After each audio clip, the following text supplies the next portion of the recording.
भर में लोगों से कहना चाहता हूं, कम मेक इन इंडिया।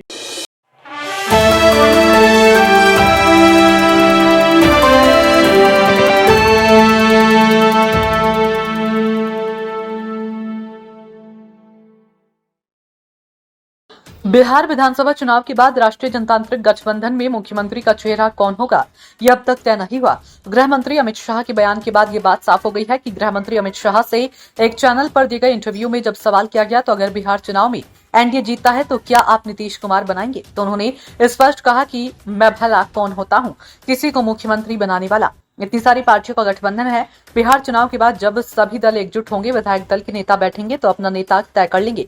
हालांकि उन्होंने यह भी कहा कि एनडीए नीतीश कुमार के नेतृत्व में ही चुनाव लड़ रहा है। नीतीश कुमार पर न सिर्फ भाजपा बल्कि बिहार की जनता को भी पूरा भरोसा है।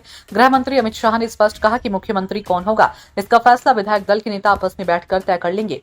इधर गृह मंत्री अमित शाह के इस बयान के बाद सियासत गर्मा गई। कांग्रेस ने अमित शाह के इस बयान को सोशल मीडिया पर पोस्ट कर दिया और लिखा कि नीतीश कुमार मुख्यमंत्री नहीं बनेंगे। अमित शाह ने क्लियर कर दिया कि वहीं एनडीए गठबंधन के घटक दल के प्रमुख केंद्रीय मंत्री जीतन मांझी ने कहा कि अमित शाह एनडीए के प्रमुख नेताओं में आते हैं। उन्होंने कहा कि उस बात को आधिकारिक ही माना जाएगा, लेकिन मुझे लगता है कि चुनाव से पहले मुख्यमंत्री का नाम तय हो जाना चाहिए था।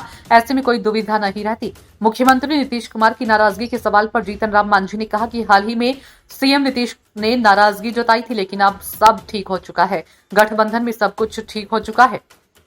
बता दें कि शुक्रवार सुबह गृह मंत्री अमित शाह ने सीएम नीतीश कुमार से उनके आवास पर जाकर मुलाकात की थी। इसके बाद जदयू के कार्यकारी अध्यक्ष ने इस मुलाकात के बारे में कहा कि बिहार चुनाव में आगे की कैंपेनिंग रणनीति को लेकर विस्तार से चर्चा हुई। अब समय कम है, इसलिए कई मुद्दों पर बातचीत हुई। एनडीए में कोई गड़बड़ी नहीं है, सब कुछ ठीक है, हम लोग एकजुट हैं। सीएम नीतीश कुमार ही चेहरा है। भारतीय जनता पार्टी और जनता दल यानी जदयू दोनों 101 सीटों पर चुनाव लड़ेंगी। लोक जनशक्ति पार्टी का 29 सीटें मिली है। राष्ट्रीय लोक मोर्चा को 6 सीटें दी गई है। हिंदुस्तानी आवाम मोर्चा को भी 6 सीटों पर चुनाव लड़ने का मौका मिला है।